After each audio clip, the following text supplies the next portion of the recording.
When my ancestors wanted mountain goat wool, they climbed dangerous mountains, rocks sliding, wind blowing, who knows what other weather they had to deal with to do that. But if you wanted the wool, you had to climb the mountain. It wasn't easy, it wasn't comfortable, it wasn't convenient, but you had to do it.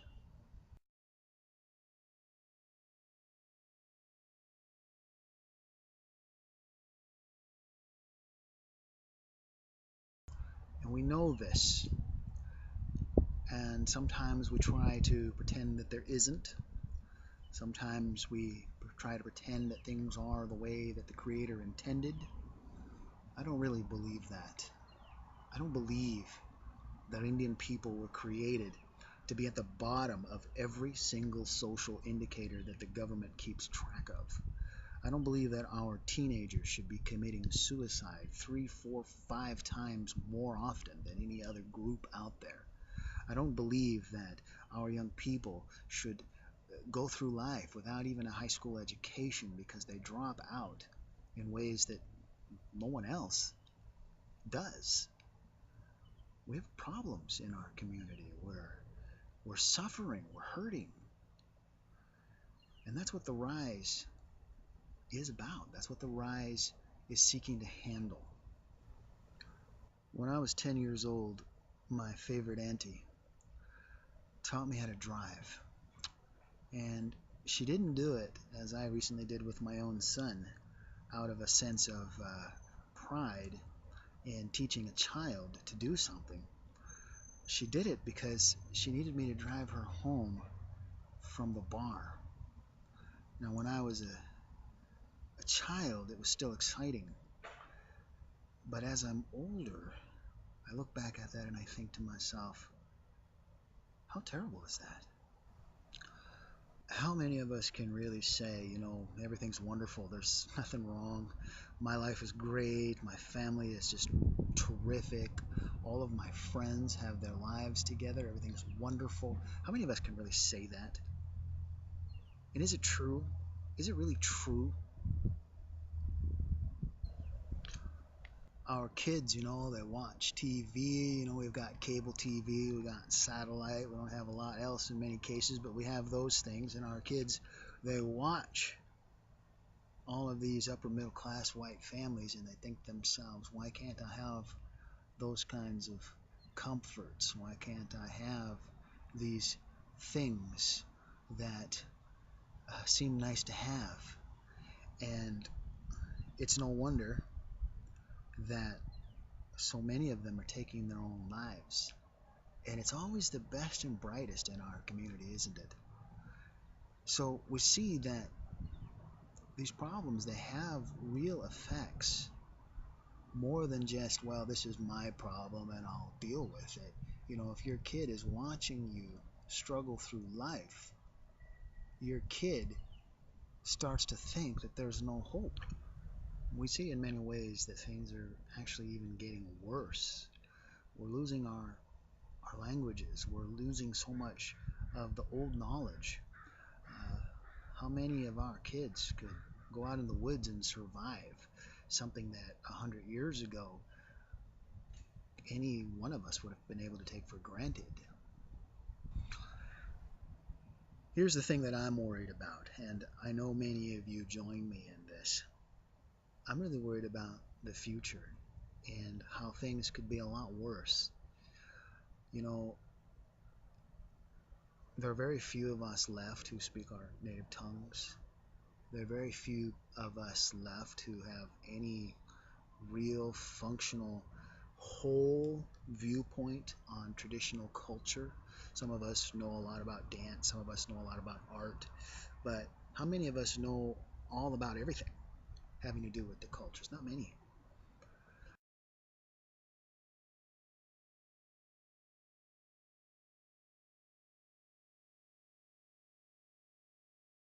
Not long ago, I had an experience where I woke up and I realized that morning that I wasn't living my life, and by that I meant I was not living the life that I would have chosen to live if I could just snap my fingers and instantly transplant myself into that life. And I bet a lot of our people feel that way. We're not living the way that we're supposed to live. We're not being who we're supposed to be.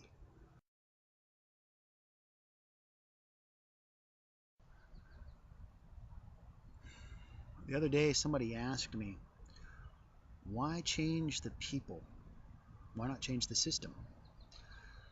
Well, there are thousands of people out there working to change the system.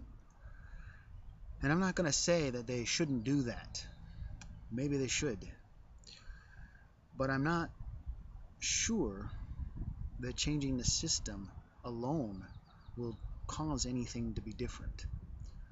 You know, you can change everything outside of a person, and all you have left is that person himself.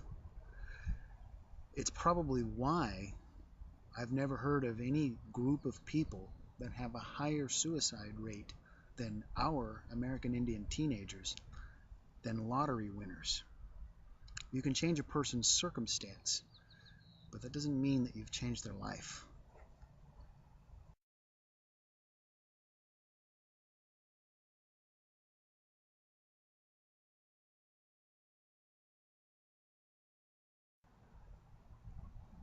Now, I did have help. Solana Booth has been a huge help to me. She was the very first person who saw the potential of Natives Rising and the rise and said that she wanted to be a part of it. I get calls from California from Selena Moses 3-4 times a week, apparently to just razz me and give me a hard time. But really, I realize that she gives me a huge morale boost and a shot in the arm and a huge keep going kind of a thing. But the actual work, a lot of it has been done by me, and it suddenly occurred to me that's the reason why it seems so hard, when in reality it isn't. You see, movements move, and if we're going to do anything about what goes on in the community, we have to do it together. You have to be a part of it. There's just no way around it. We all must participate. I came to realize that there was no way, maybe a little later than I should have, but I came to realize there is no way I can do this by myself. I need you.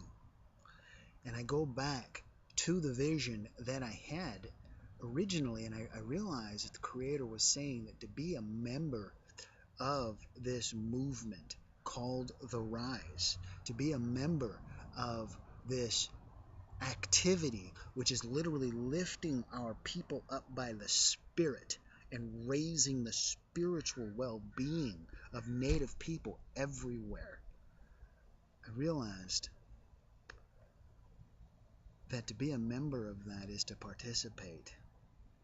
The Rise is not a spectator sport. So you say to yourself, what do I have to do? I'd like to help. What do I have to do? Well, it's pretty simple. There are two ways to participate. One is to contribute resources. Another is to contribute time. And I can already hear the crabs in the barrel who will say, oh, see, there he goes. He's asking for us. He wants our money. He wants our time. He wants us to slave away. Yes. Let's be honest. You can't get it for free. When our ancestors wanted that mountain goat wool, they had to climb the mountain. It's not free. There is no free. We see the government gives us things for free, but we have to do what they want in order to get that free stuff. It's not free. You have to contribute. And if you don't contribute, nothing will happen. So, here's what you can do specifically. First, get into communication with us. Get into communication with each other. Get into communication with other Indians around the country. share this There are video. Two that you can do right now to contribute to the forward motion as far as participating in an activity. The first is our volunteer organization, which we're calling the Army of the Rise. The Army of the Rise is about getting out into the community and doing good things, doing things that need to be done, whether it's mowing some elder's lawn or helping babysit somebody so that somebody can go on a job interview, or cleaning up community centers, doing things that need to be done that aren't being done fast enough. That's what the Army of the Rise is about. And you can join that. It's a really simple thing to do. You can just say, hey, I want to participate, and start participating and go around and help do good work in the community.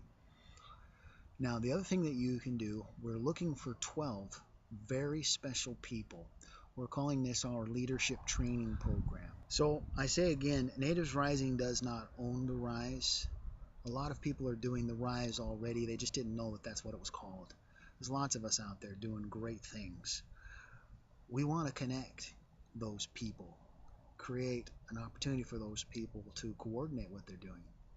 But there are other things very specifically that we need to do. There has to be a way of being one, a way of focusing